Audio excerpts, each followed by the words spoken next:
Hello and welcome to the Boatnik. Today I'm going to show you the product that I use to core the mast base on this Com-Pac 23. I've used it several times before for several different applications, and I've always had really good luck with it. I had about 3 gallons of it left over from a project that I did several months back.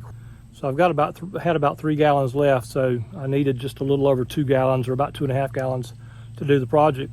So that's what I used. It has a shelf life, I think it's like a 6-month shelf life. It's I have used it up to a year with success, but beyond that it starts to harden in the bucket.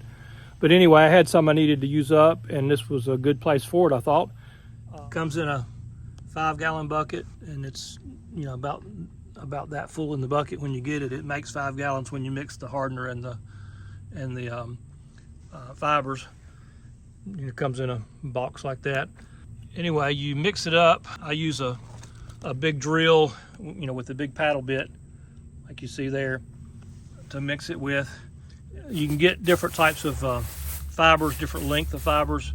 What I use for this project is a long fiber. They're really long. To make, to give it the best strength. And then it comes with a cream hardener. I think it's safer to ship, works fine. And then, when you pour it, this was what was left in the bucket after I poured. So out of 3 gallons, I made 2 pours. This was what was left over from 1 pour, and then I had a little bit less than that on the 2nd pour. And then when you pour it, it self-levels to a certain degree, and when you kind of tap it in, it fills any voids. You can see how it just shaped to the bottom of the bucket there. It's extremely strong.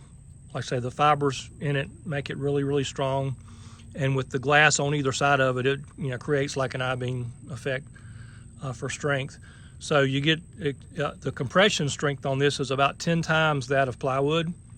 However, in this particular application, I needed not only compression strength, but I also had to have tensile strength, where it spanned across roughly not quite 2 feet, but about 20 inches between the supporting compression post and the cabin. So I needed something that would span across that and give me compression strength from the mast base sitting on it, but also spread that weight out successfully to the split compression post that's down in the cabin. So I needed something that would span that, and with these long fibers in it, this does a good job of spanning, as long as you have appropriate layers of fiberglass, cloth and resin, top and bottom.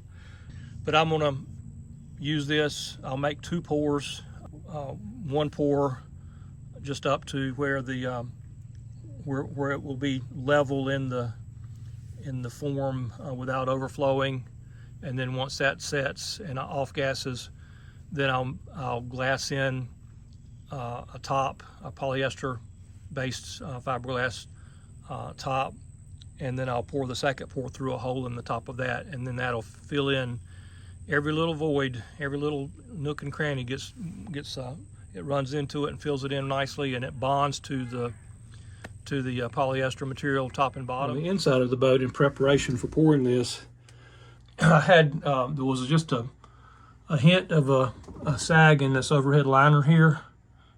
Not much, but just a hint of a sag from where the old compression post had failed, from rotted out, and the mast was pushing down, and had basically kind of dimpled down just a touch this liner. And so what I did, I just put a piece of 1/4-inch plywood up here, put in this little temporary compression post here to lift it up just a touch. And then I also put in a little post and plywood pad up there where that big hole was at, just to support where I taped it up so it wouldn't collapse and pour out inside the boat. Well, in the rush, I guess you would say, to get all the exhaust system set up and all that, to get everything, to get the odor out of the building, or the off-gassing out of the building, I forgot to turn my camera on. But anyway, this Mast base, I am pouring it in 2 pours of C-Cast, which is polyester, modified polyester resin that's heavily mixed with long strand fiberglass fibers. But once you get it mixed to the right proportions and get it poured, it's more or less self-leveling. They do sell a self-leveling version of it for like deck repair and stuff like that, floors repairs and stuff, that has a really short fiber. But for this, I wanted the long fiber for extra strength. But this stuff is amazingly strong. I have no concerns whatsoever about using it for this particular application. But I will be making it in 2 pours. For the main reason is because of the thickness of it. The exothermic reaction could get too hot.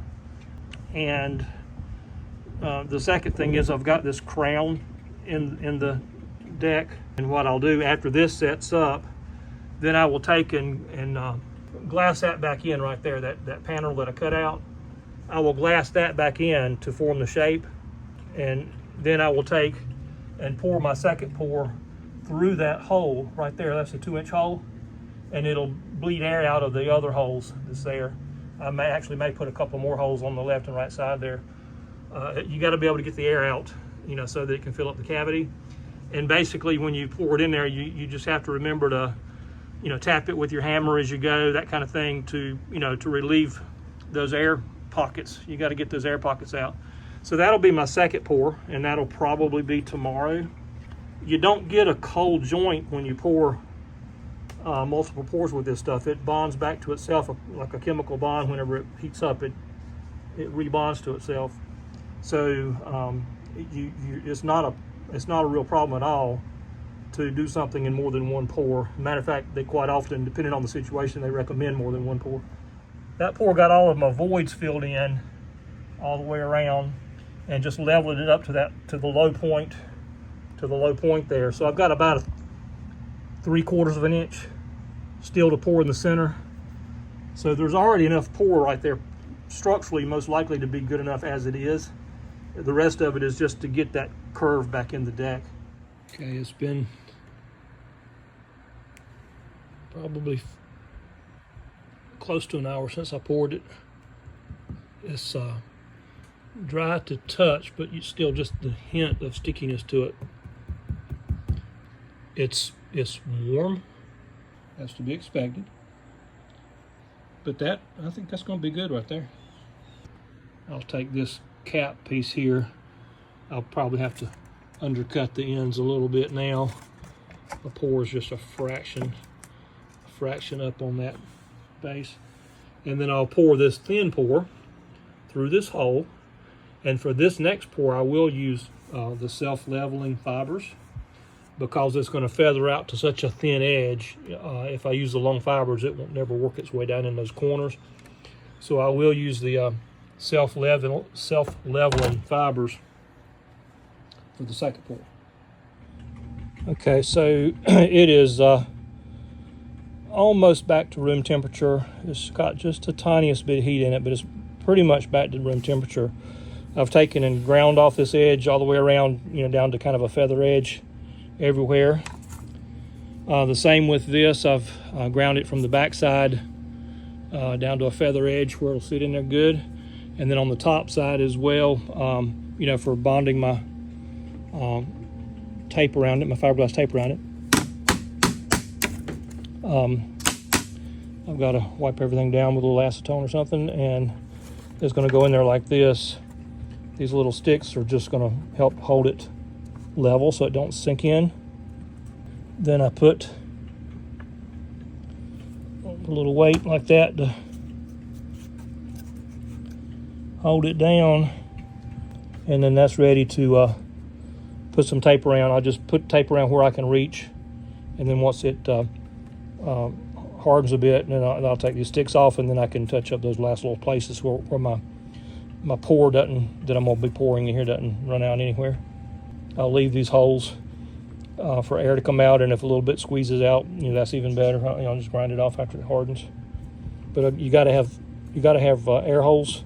If you don't, it'll just gurgle and it'll stop up, and you'll leave air pockets everywhere in there, and your liquid can't get down in there if the air can't escape. So you've got to leave some holes somewhere for air to escape. Okay, now that everything's back to room temperature, I've got this piece fitted in, and I just took some chop strand mat scraps and cut them into 1.5 to 2 inch pieces, and mixed up some polyester resin, a little bit heavy on hardener, so it would set up, a little quicker, so I don't have to wait so long.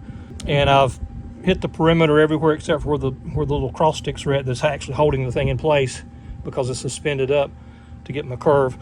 But once that hardens sufficiently, I'll take the weights off and take these strips off, and then I'll catch these little spots where the mat will be missing and seal off those holes so I don't get any run out whenever I pour.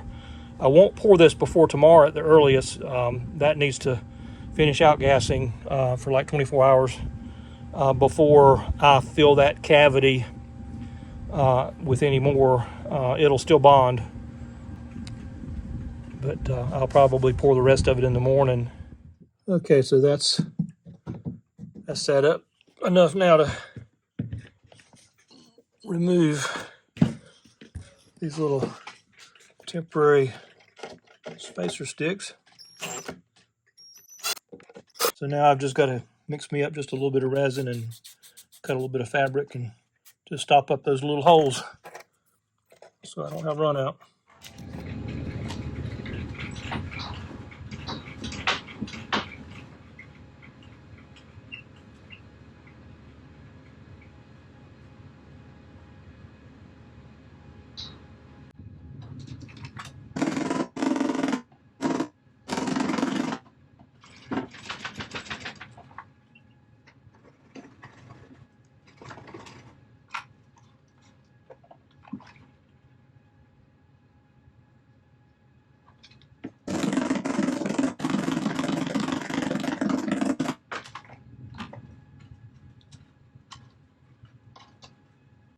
It actually goes fluid here in just a minute.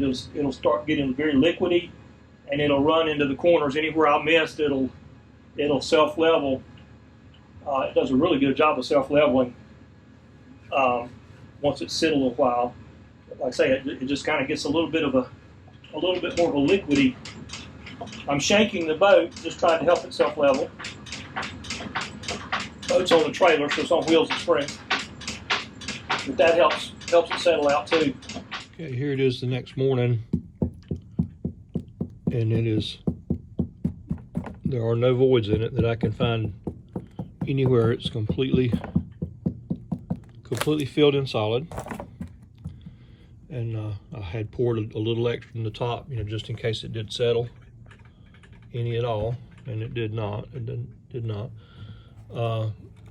I've got where it came through, bled through that little air hole and that air hole, that one and that one.